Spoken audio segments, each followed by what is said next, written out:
difference, we make it clear.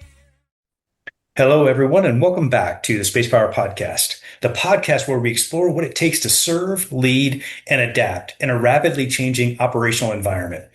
I'm your host, Bill Woolf, go by Hippie, the president and founder of the Space Force Association, the only association solely dedicated to the U.S. Space Force Guardians and their families. And I am honored to be joined today by someone who spends his days helping the Space Force think more clearly about leadership, readiness, and connection. Dr. Jason J.W. Womack is a strategist for leader development, a researcher for human performance in high-stakes environment, and a voice shaping how Guardians prepare their minds for the complexity ahead. JW, great to have you on the show. Thanks, Hippie. Wonderful to be here. And on behalf of all of us, I just got two quick things. Thank you. Also, everything that I talk about today is just my own opinion, not endorsed by any of the powers that be. Looking forward to this conversation, sir. Thanks so much. Really appreciate you taking time. And I can't help but mention the awesome garb that you're wearing there, that shirt. Can you, as we start talking about that, first tell me a little bit about that shirt. So, real world right now, my wife Jody and I are in Hawaii on our third attempt at this year's vacation due to several circumstances within and without our control. And so I just thought it was appropriate that I wear my Friday Aloha shirt with all of you today. That's awesome. I appreciate that. And, again, here at SFA, we like to not take ourselves too seriously to prevent us from having a good time. So I really appreciate you wearing that. And so right when we get into this, JW, you talk about mission ready leadership, not as a slogan, but as a daily discipline. In your work with Guardians and senior leaders, what does mission readiness actually look like in practice? I really appreciate that. It seems that readiness is a great bumper sticker. It's on a bunch of PowerPoint slides that I'm seeing these days. I just want to take a moment and kind of cage the conversation today.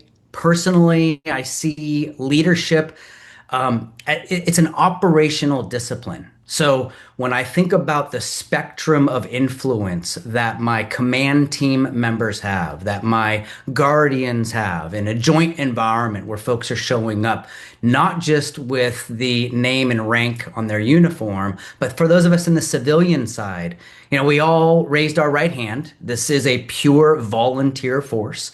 Whether the numbers that we quote are uniform wearers or the combo of active duty, and then all of the ways that we are getting more and more members to serve.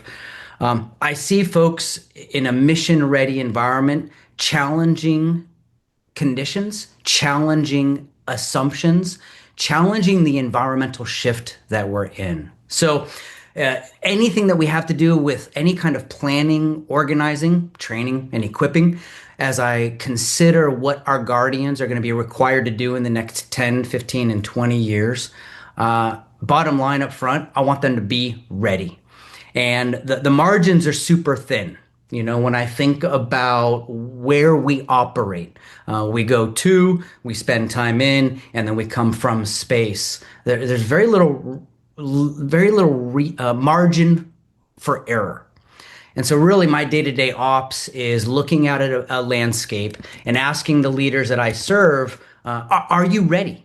Are you ready for whatever that decision is that's coming at you? So I would say there's three things that are first and foremost on my mind. What makes a guardian leader ready? Number one, mastery of their craft. There's too much to know, everything to know. So that's why we put people in the same room at the same time. But I need them to know that part of their domain. And your podcast is a wild and amazing resource. Preparing for this conversation, I went back in time and I listened to some. You've got folks from industry, you've got folks from research, you've got guardian leaders who are all sharing their domain of what they know better than everybody else. Hippie number two is that a leader is an effective manager. They have high optics they advocate for their team. So I know that on a cycle of time, someone's going to walk into a leader's office and ask her or him, what do you need? What are your requirements? I need them to be ready. I need them to have answers that have a business case behind them. And then the third one is I need my leaders to understand what drives people. We are in a multi-generational, we are in a multi-exceptional environment. And what drives me may or may not drive the guardian, airman, or joint partner that I'm standing next to. So understanding, I would say, adult learning theory as well as motivational factors, and we'll get into that a little bit more later on. So those would be the three requirements that I would say my leaders need to be better at year over year. Oh, that's great. As you talk about those different characteristics, can you remember a moment or example where you watched a leader's growth change the decision space or the mission environment for their team? So in my role, I serve as a coach. Then I can serve as a mentor, an advisor, or even a consultant. But if I put that coach hat on, I got to work recently. I got to work with an SEL, a senior enlisted leader. And when I work with one of these folks, it's by their commission. I was going to say omission. It's by their commission. So I'll get a phone call and says, "Hey, Jada, I need to think differently. I need to think bigger." The first diagram that I'll draw with someone hippie, it's three circles, one inside of the next. The little circle, I'll just write what's in my control. The next one is what can I potentially influence. Then the third one, of course, is what's out of my control. And so when I worked with this one SEL, we spent 6 months. We spoke for an hour a month. And what we did is we chipped away, we pecked away at the perspective that they had been awarded and rewarded for refining. And then we just expanded that out a little bit. Because just like I can take a look at what I can control, influence, and what's out of my control, I can also self-study. What do I know so well that I've stopped considering, questioning, or doubting? And then what information, what experience, what outside data can I use that might help me see those things just a little bit differently? And I can't find anyone that at the end of a conversation will say, having one bit of data that I didn't have before that helped the mission succeed, that was useful. Most people tell me that they want more information to make better decisions faster with fewer resources with a higher likelihood of success. And I'll go back to what I mentioned very briefly. That was 6 hours of one-on-one coaching over 6 months. And one of the things that I just want to plant the seed for everybody in that leadership position to consider is the value of iterative reflection. There are absolute times, and the banner above you is a perfect example. There are absolute times when we should converge and get as much information as fast as possible in the same space as everybody else. There's other times where it is absolutely required that my senior leaders step back and then they iterate on what they think, how they think, and then what that thinking is getting them as a result, and then how they use that for influence of the folks that they lead. Yeah, that's a perfect example. Appreciate it, J-Dub. One of your core pillars is that connecting, not just connection, is a readiness skill we need to develop. How do you teach leaders to connect ideas, opportunities, problems, and people in ways that actually move a mission, not just improve morale? Uh, I would ask everyone replay what Hippie just asked, answer it for yourself, and then come back to me. Uh, there is so much value in separating the ION from the ING. Let me just backstory a little bit so you have a point of reference, Hippie, and for everybody. When we came out of COVID, so those of us who were in whatever seat you were in, at one point in time, we shut the lights off. And then a while later, we turned them back on. And when people came back, one of the things that I did was I said, what a point to use why I'm on the planet, right? I'm a researcher, I'm a storyteller, and I'm a connector of ideas, possibilities, potential, and people. And one of the things that I asked folks, I said, when they came back, I would ask people, I said, hey, where are you experiencing a lack of connection in your current unit. Now, again, full transparency, I was still under the US Air Force banner. I was teaching down at Air University, so under AETC as a MAGCOM. Space Force had just stood up, and we just went to market with that third C, right? Connection. So here I am, I'm kind of poking the bear once again. Where is there a lack of connection in your current unit? And then, Hippie, what I did is I asked people to make me a list. I said, write down where there's a lack of connection in your current unit.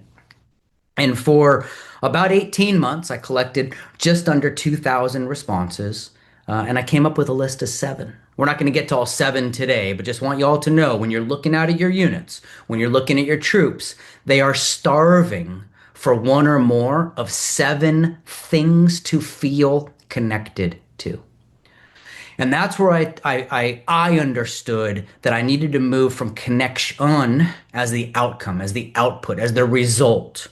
And I needed to look at the idea of connecting as an action, as a tactic, as something to be intentional about.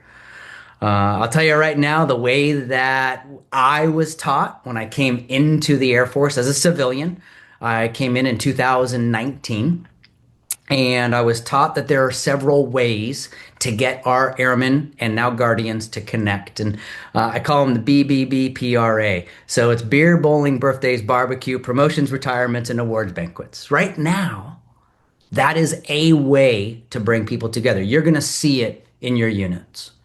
My question is that building trust? Is that bringing people to look sideways in the room that they're sitting in and feel more connected to the airman, the guardian, or the joint partner that they're sitting next to? So this concept of hoping that connection happens because we're putting people co-located in a space, I'm challenging. I'm not asking. I am challenging the leadership teams that I serve. Be deliberate. Proximity does not produce connection. What produces connection is this layered approach. People want to feel more connected to themselves. They want to know what they do matter. They want to feel more connected to the mission, the purpose, the raison d'etre, if you want to bring Jomini or Clausewitz into it, right? Of course, connected to one another. And then Hippie, I'll stop at number 4. There's a few more after that, but we'll probably just stay in that realm. I need my guardians more connected to context, the current operating picture of what it is that they're engaging with.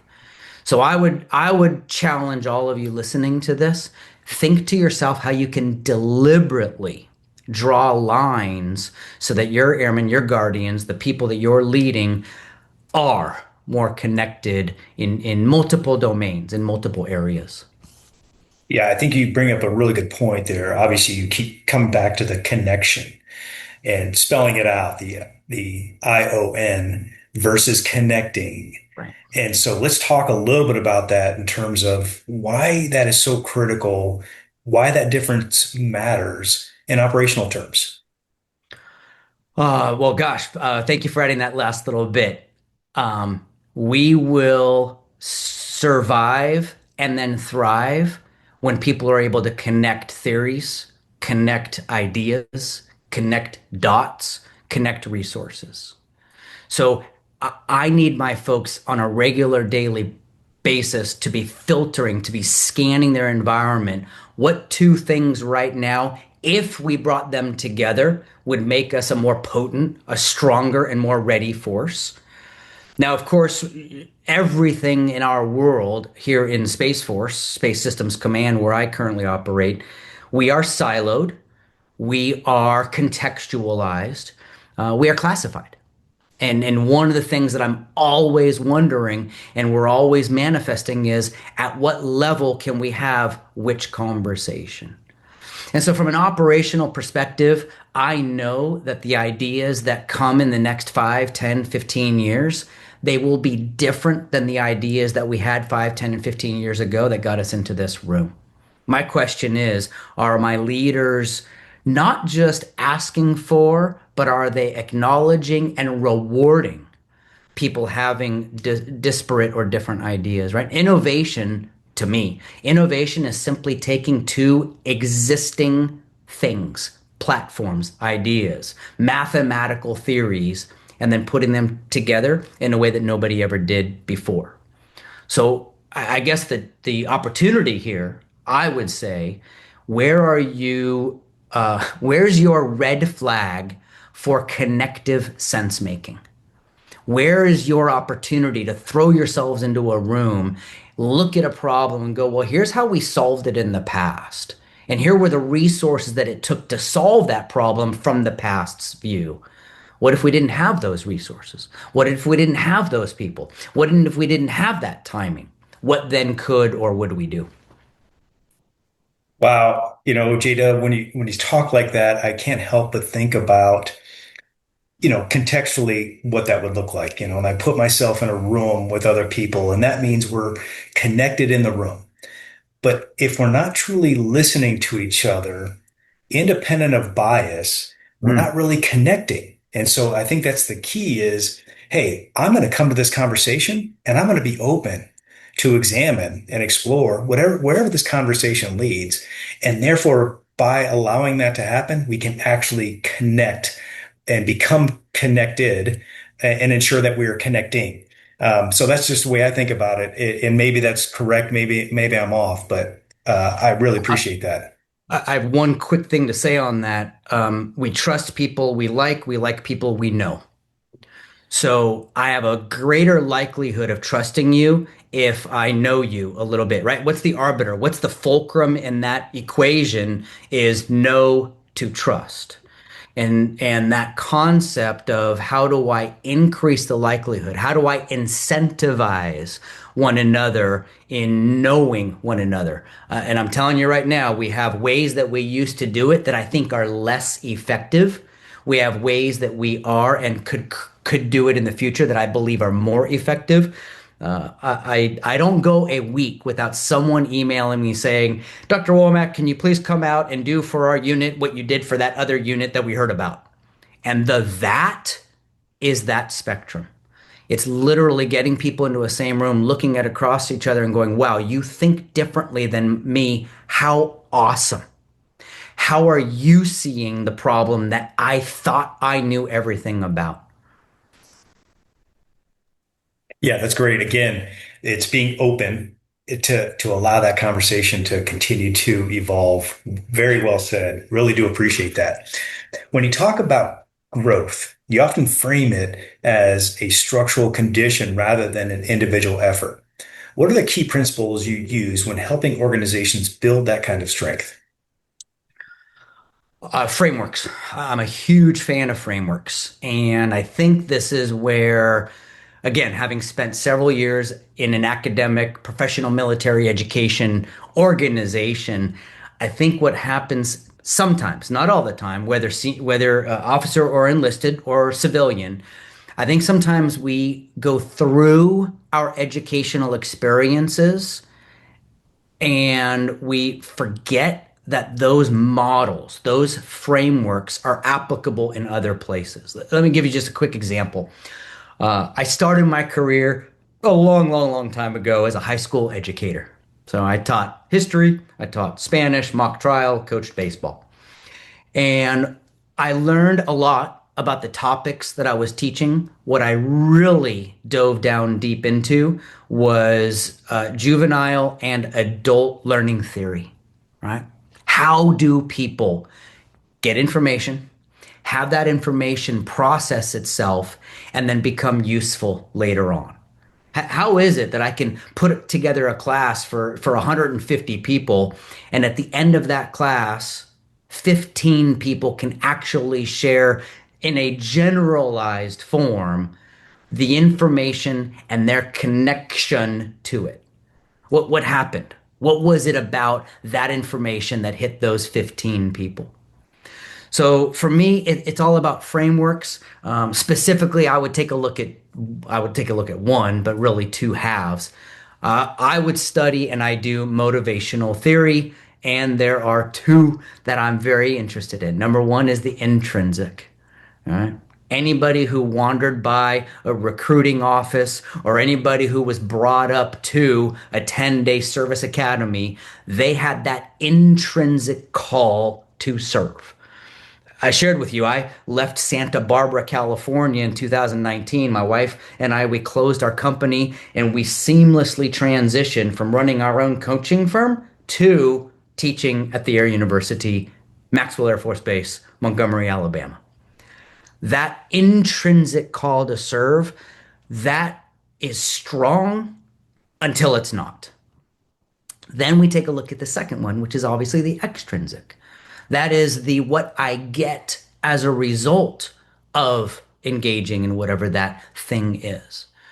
So if I were a fan of adult learning theory, I think the big one that I would look at across my troops, across my unit, what are the intrinsic motivators?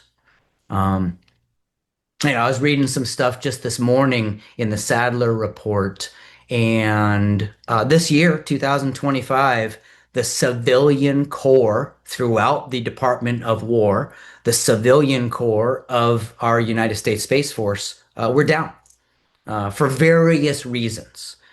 And I'm looking across and I'm going intrinsically coming out of the opportunities to retire, coming out of the return from our furlough. The people who are here, who continue to raise their hand, leaders, strike now, reward, award, acknowledge that intrinsic motivation. Extrinsically, what are we going to look at as the thing that's going to pull us forward? The thing that we are going for that we can literally hang on the wall. And we could talk about different types of extrinsic acknowledgments, both public and closer to hold later on. And Dr. Womack, while we're on the topic and you're referring to it in terms of the civilian corps and how critical they are, you just released something on LinkedIn recently. Can you talk just high level Yeah. about some of the key components there? And the rule of three I thought was extremely interesting. Yeah, so 3 minutes, 3 days, 3 weeks, 3 months, and then three connection points. Let me come back to that. I'm calling it the Great Return. In our lifetimes, I think this is my opinion, magnified right now, Hippie. Um, I think we get to experience times of consequence. Um, I want to make sure that I'm aware of that. I've now had three just in my experience here in as a civilian in the Department of the Air Force. The COVID and the return from COVID, the change of administration, and the furlough. These are consequential times. And so, as I was in the midst of furlough, we were probably about 2 weeks in. And for those of you who can just go with me on a little thought journey here on an emotional roller coaster, we all know we didn't know, right? Was Congress going to be called back? Were they going to take a vote? Was I going to have to be at work the next day? I think most of us were traveling with our work laptop and our work phone very nearby, just in case. And I was having coffee with Jody one morning, and I said, this is how I remember it. She can probably tell you exactly what I said. I said, someone should be working on when all these civilian leaders come back, what they're going to do when we all return to office. And Jody's so great. She goes, wait, what'd you say? And I go, someone should. And she was pointing right at me. And I guess I'm the someone, huh? So I call it the Great Return. I think we're still in it, by the way, as I date stamp this conversation today. We have an opportunity to come back. And then what I came up with is I said, what could my typical leader, active duty or a civilian, what could they hold on to as a framework? And I said, look it, when you're back, you are going to see a colleague you've not seen since before COVID. You got 180 seconds. That's the first 3 minutes. The first 3 minutes that I was seeing people for the first time as we returned to the office. I'm going to travel to DC. I'll be in the building in January. That will be the first time that I will have seen my fellow peers that I get to work with since before the furlough. What am I going to do with those critical 3 minutes? All right. Do we press and do I quickly hand them the go-do that I need? Do I look them up and down and ask them how they're doing for real? Do I get them to tell me what they're managing, what they're dealing with? Um, 3 days. I told all of my leaders, I said, look, within the first 3 days of the restart, you need an all call. Got to bring your folks together. Um, and then three data points, three deliberate moments. And I don't know if that was going to be within the first month, the first 2 months, but right now we're tracking that. So those are just three. I call it the five threes of the Great Return. But for those of you who are still in it right now, be looking around. There are some civilians out there who are still thinking about what those 43 days were like. Yeah, thank you for that perspective. And yeah, it was a very unsettling time for a lot of people, and we don't obviously want that. And at the same time, we want to be the resilient people we know we are in order to know that this is we're gonna get through it. So great points for sure.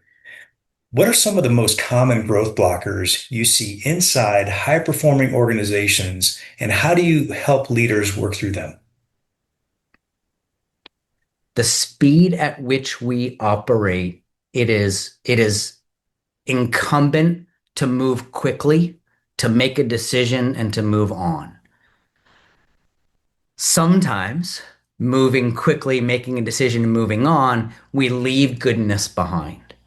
And this is where I call upon my friends who are my patch wearers, right? Probably the best in the world that I know of at the debrief.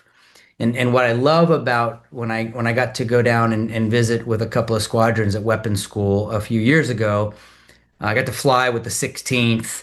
And what I remember them telling me at the end of that op was the amount of time that we were up in the air.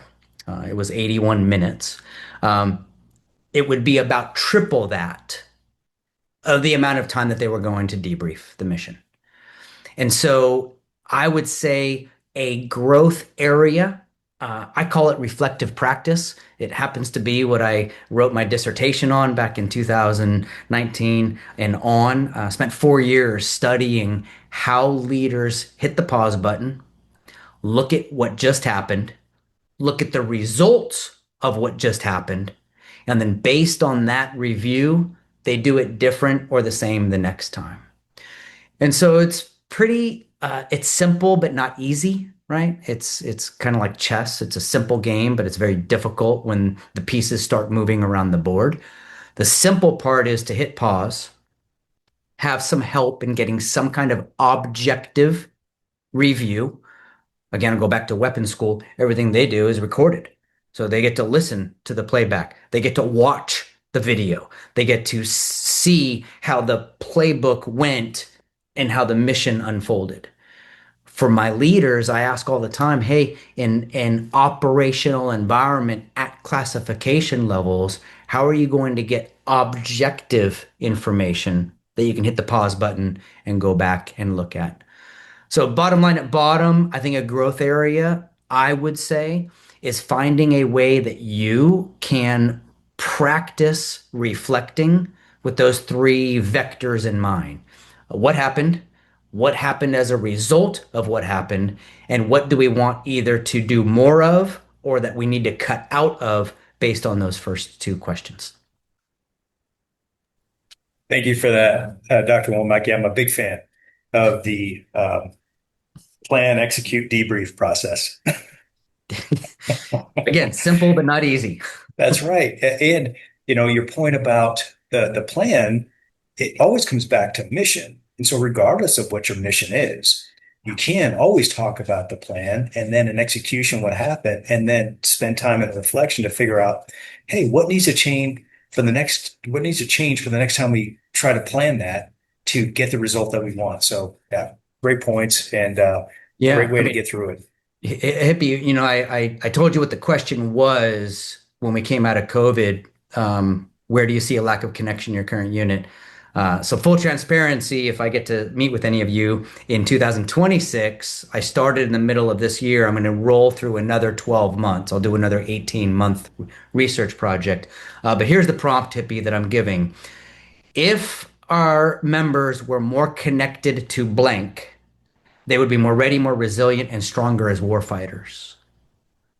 I'll do that again. If our members were more connected to blank, they would be more ready, more resilient, and stronger as warfighters. Answer number two that is coming back to me over and over and over again is connected to mission.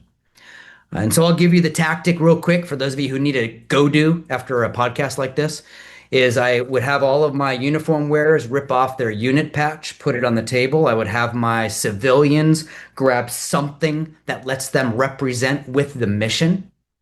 On a 3x5 note card, I ask them to write down their connection to the mission of the unit that they're in. Not the mission statement, not the values, not the purpose, but their connection to that patch, their connection to that purpose or mission. And then, as we started this conversation a little while ago, I literally have them turn and I have them share that with their peer. So they can do that in a skiff. They can do that at the classification level in the silo that they're at. What is your connection to the mission that we're in? What is your connection to the mission that we're in? And now all of a sudden, the pieces of the puzzle that start to expand from that, now it's easier to objectively debrief the ops that went toward that mission that we were supposed to handle. Yeah, that's a perfect discussion point about once you understand how you're connected to that mission, you'll realize how critical you are in support of that. And if you're not connected to mission, well, let's have that discussion. So that's a brilliant way to start the dialogue about how everyone is really connected to mission, especially the size of the Space Force. I mean, it's a very small force responsible for the largest domain that we have. And so nothing's more critical than ensuring that those guardians know how they're connected and quite honestly realize that they're heroes in their own right in terms of describing how they do what they do with the limited resources they have to ensure freedom of action in the domain. It's brilliant.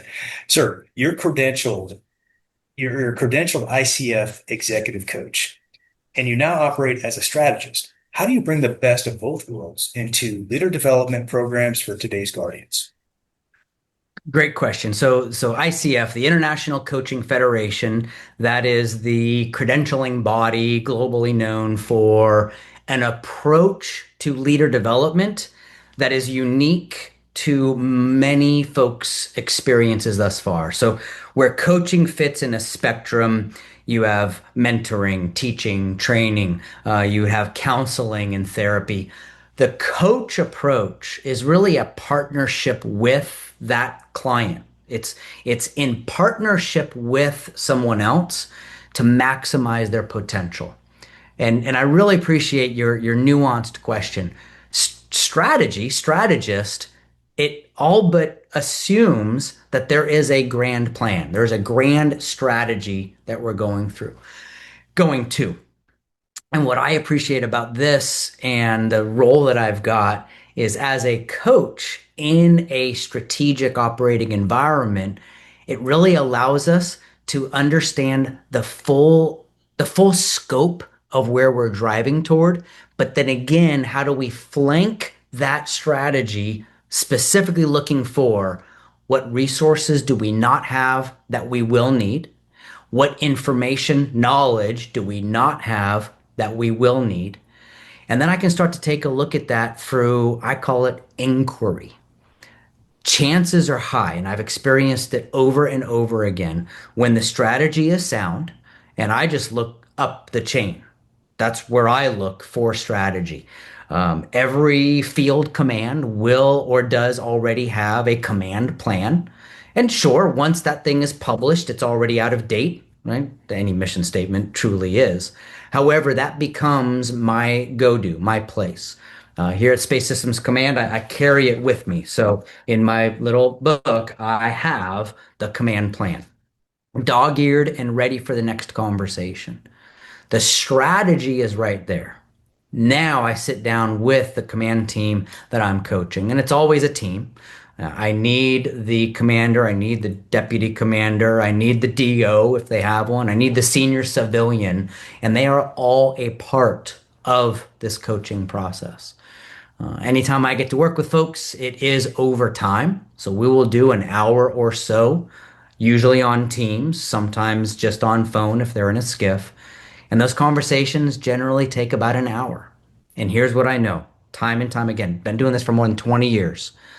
That iterative approach to programmatic development, where we use inquiry as the driving force, people become different leaders. They become more effective leaders. They are more attuned to the nuance effect, not just of what they do, but how they do it and then the impact it has on their people.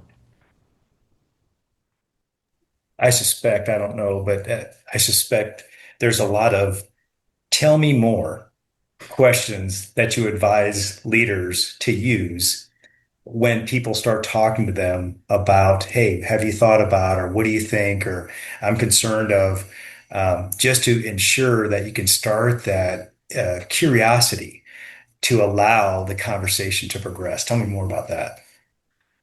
The tell me more, I always have to remind them it's so that you can hear yourself processing thought, not deciding.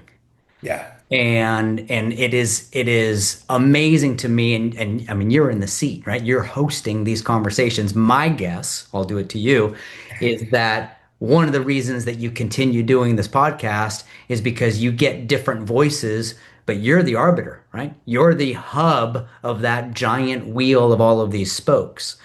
And how do we put ourselves in a position so that the question that I thought I was going to ask, as that person shares with me what it is that they're processing and how, I change the question. I'll tell you, there's two things I love hearing when I'm working with someone as their coach. Number one is they'll say, "I've never said it that way before." I'm like, "Oh, ooh, something new, something exciting." And then the second one is they'll say, "I'm gonna have to think more about that." Why do I love that? I love that because I've now hit the limit of uh, their cognitive experience. We are agile. We are able to change and morph. The beauty of the brain is that it's malleable, the plasticity of that thing. We are able to think about problems in new and different ways. Absolutely critical. Oh my goodness, what happens when I have three, four, five people who already think differently about something? I put them at the table, and now we've done things like accelerate decision making and accelerate positionality. perfect. Dr. Womack, one of the models you use is called N2C2s, nature, nurture, choice, chance. How does that framework help leaders make sense of who they are and how they show up? Who you are is how you lead. So that's kind of the starting point. There is not a guardian or airman or anybody in any era of leadership who has not taken some kind of personality assessment. Okay, those of you listening to this, I can name the list: Myers-Briggs, Disc Profile, Winslow assessment, Johnson O'Connor, the Enneagram, horoscope. Here's why I like N2C2. You pull up a PowerPoint and you make yourself a good quad chart, solve any Space Force problem with a quad chart, right? And you start filling in, how were you nurtured, rewarded, awarded, disciplined? Then you put off to the side, how were you natured? How were, as Lady Gaga said, how were you born? What is inside of you that makes you unique from everyone that you serve alongside? And those are the two ends. Now I can look back and bring my own experience. I can look at how I was nurtured based on my nature, and it's almost like, well, of course you are and you do what you are and what you do. Let's go then to the C's, choices and chances. And by the way, those bifurcate. Okay, so let's do chances over on one side. There's the chances that I think I took, and then there were the chances that were taken on me. This is where, in a live audience, I'll say, okay, folks, raise your hand if the answer is yes. And I'll ask all of you to do this. How many of you had a senior leader put you in a role, in a position you were not ready for, but they said that you could handle it? And Hippie, hands go up so fast on that one. I go, great. So someone took a chance on you. Then I go over to the other side and I go choices. I go choices that you made or choices that were made for you.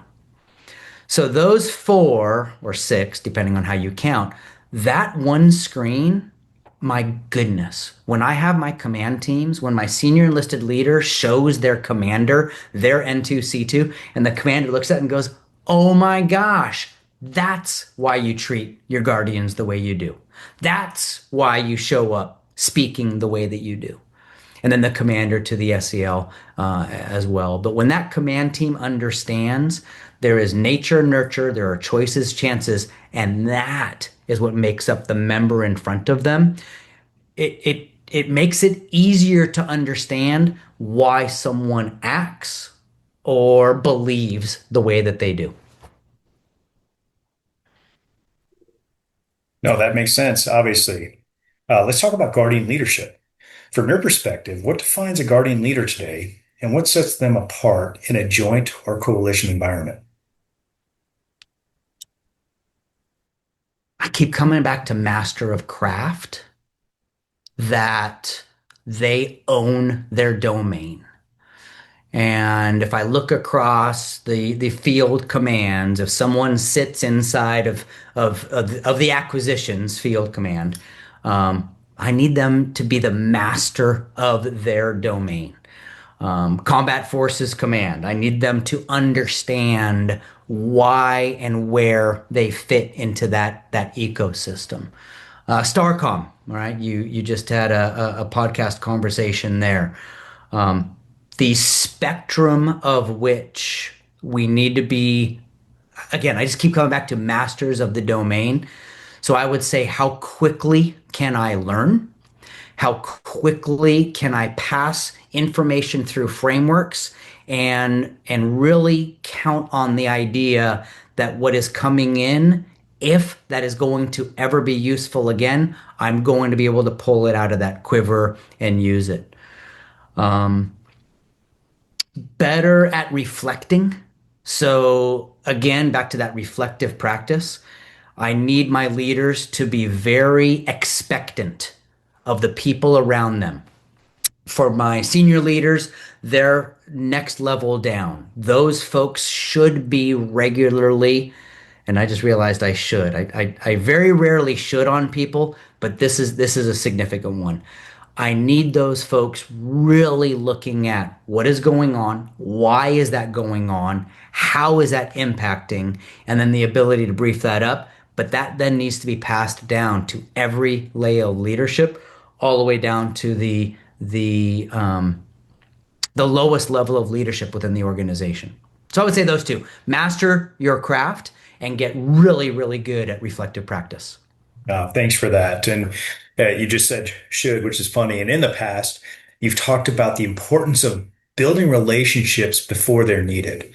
How does that mindset shape readiness for the future fight? I'm going to solve a problem faster based on the people I can call.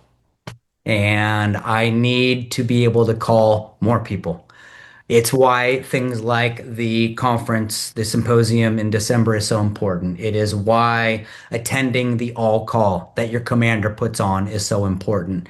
It's why the first Friday event on your base is so important. What we used to call networking, I think, got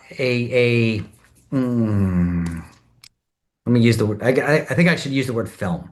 I think the term networking got a film that we were trying to collect how many people we know. I today look at building relationships as a strategic operational advantage, that when I am facing a problem, I can very quickly go through who do I know who is a little bit better and a little bit more experienced in the problem that I'm trying to solve or the problem that I'm observing people are facing, and can I get them in the on the call? Can I get them in the room? If you want to say one thing about strategic relationships, I don't know all of the people that I call on to help me through my thinking. What do I mean by that?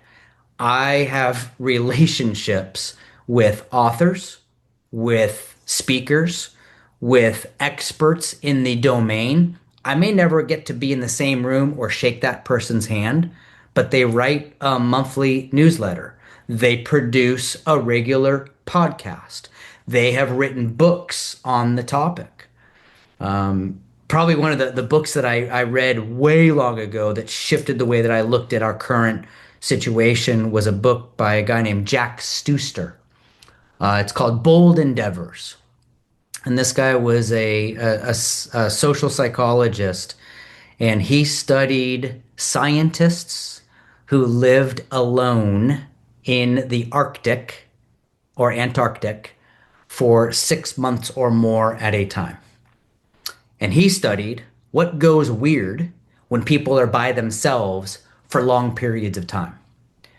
I will tell you right now that a lot of the study that is being done about the missions that the Space Force will be at least a part of is studying what's going to go weird when we put just a few people in a very small space for a long period of time. So again, I'm doubling down. Just because I'm building relationships, all that means to me is I'm looking out at the world and I'm going, who knows what I could potentially use better than I do? And how do I strengthen my connection to them?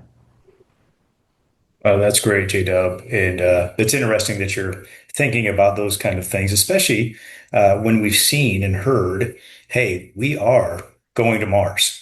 And that's going to mean something, obviously, and it's going to Somebody's planning it. that's right. So, uh, ensuring freedom of action in that domain as we transit from here to Mars is going to be completely and absolutely critical. When you think about the body of work you're building, what impact or legacy do you hope to leave on how we prepare leaders across the Space Force? I hope I hope that because of being in the same space at the same time, I hope that people are better at what I call sense making. I know you had Colonel Davis on, and he talked about his triad of sense, make sense, and win. But when I think about the social psychology perspective, I hope that because of the work that I get to do with my leaders, they can walk into a room, a situation, a problem set, and they are better sense makers because of the work that we did. I'd say it comes down to a few things. They got to get really good at paying attention to the right things. They've got to get better in engaging through this query, the asking questions they do not yet know the answers to. And then I need them to get really good at coming back with what they've either reflected on, what they have learned anew, or what they can double down on. But those three things, it's what I call connective sense making. Notice, engage, return. Get really good at paying attention. Get extremely adept at querying the situation for what has not yet totally been fully understood, and then find a way to maintain the momentum. Don't just get through a problem, get to the next problem with the goodness of the last one. Great words. And right now, I suspect there's some young leaders listening, maybe brand new to the uniform or a civilian new to working in the military. What is one mindset or practice you believe sets the foundation for a successful future? I think the mindset is curiosity. And I'll give you two tactics that I would offer. And I'm going on a limb here, but I'm gonna do it anyway. Read biographies and study history. Let me give you one just short story about each. Biographies, amazing to me because they do an incredible job of setting up why that person in that moment in time was the person at that moment in time. What problem set were they given? Did they inherit? Did they walk into? Or that was thrust upon them? I study biographies because more often than not only do they share the authors of those books or they themselves, not only do they share the what they had to go through, but it also will give me a sense of the limit. Like they went to the limit that they were at. And if that biography was written about someone who was alive in the 1700s, the 1800s, the 1900s, there was a limit. If I can understand, here's what they did at the top of their limit, now I can ask myself, what's the limit today? All right? What would JFK and what would the originators of the first missions to the moon, what would they do with generative AI today? What would they do with agentic artificial intelligence? What would they do if they didn't have the limits that they had? And then I asked folks to study history in a similar vein, but I'll see if I can call it out a little bit differently. History shows us what the problems were at the time. I need to have a very clear understanding. The problems that we had at that time that were solved, I need to compare those and ask myself, is it the same problem today? Because if I'm doing what they did to solve that problem and the problem is different, then by default, I may need to be doing things differently than they did to solve that problem. Physics is fascinating to me. If I could give you one that would give you a little bit of both biographies and history, I'd say go read anything by Richard Feynman. For my engineers and physicists listening, you can get a whole bunch of math that I barely understand. And for my social psychologists listening, you can get a whole bunch of studying the human being that I do understand more of. Great words. Dr. Jason Womack, can we expect to see you at Spacepower here in just Cannot a wait. Already great. looking forward. We're going to get out for Guardian Arena. So for those of you who are competing, good luck and may the best team of Guardians win. And we'll be at Guardian Development Day. So please sign up for that. And then Hippie, I cannot wait to see what you've put together for us this year at the symposium. Thanks so much. Appreciate your time, J-Dub. Thanks for joining us and for the work you're doing to strengthen the minds and readiness of our Space Force leaders. To our listeners, stay connected, stay mission ready, keep leading with purpose. Until next time, this is Bill Hippie Woolf signing off. Eyes on the stars, boots in the fight. Forging space, power blazing light.